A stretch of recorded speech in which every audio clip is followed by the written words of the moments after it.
మీకు ఒక విషయం చెప్పనా, మూఢనమ్మకాలంటే ఇప్పటికి మనలో కూడా ఉన్నాయి. పేరుకు క్రైస్తవులమే, వాస్తును చూడకుండా ఇప్పటికి ఎవరు ఇల్లు కట్టుకోరు. ఎంత పెద్ద నమ్మకం తెలుసా? నేను దుబాయ్ లాంటి దేశాలకు వెళ్ళినప్పుడు, కువైట్ లాంటి దేశాలకు వెళ్ళినప్పుడు, సింగపూర్ లాంటి దేశాలకు వెళ్ళినప్పుడు వాళ్ళని అడిగాను నేను, మీరు ఇంత అభివృద్ధి చెందారు, ఇంత పెద్ద పెద్ద భవనాలు కట్టేసి ఉన్నారు, మీ దేశంలో అసలు అడుక్కునేవారే లేనంత గొప్పగా మీరు ఎదిగారు కదా, మీకు ఇలాంటి పెద్ద పెద్ద భవనాలు కట్టేటప్పుడు ఏ వ్యక్తిని వాస్తు కోసం పిలిచారు, వాస్తు చూసే ఏ వ్యక్తిని పిలుచుకున్నారో మాకు చెప్పండి, మా దేశానికి తీసుకెళ్తాను, మా దేశం కూడా డెవలప్ అవ్వాలి తొందరగా అన్నాను నేను. అప్పుడు వాళ్ళు అన్నారు, వాస్తులేంటి, మేము వాస్తులు బీస్తులు నమ్ముకోలేదు, మేము వాస్తవాలు నమ్ముకొని బతుకుతున్నాం అన్నారు వాళ్ళు. గుర్తుంచుకోండి, మూఢ నమ్మకాలకు మీరు ఎంత దూరంగా ఉంటే దేవుడు మీకు అంత దగ్గరగా ఉంటాడు.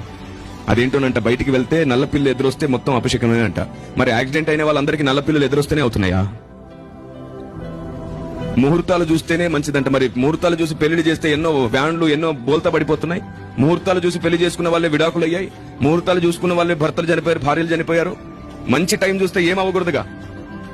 అన్ని మూఢనమ్మకాలే. నీ మంచి మనస్సాక్షితో నడిస్తే నష్టమైన, కష్టమైన, అన్యాయమైన నీ వల్ల ఎప్పుడు వెలుగు వ్యాపిస్తుంది, జ్ఞానం వ్యాపిస్తుంది, మంచితనం వ్యాపిస్తుంది.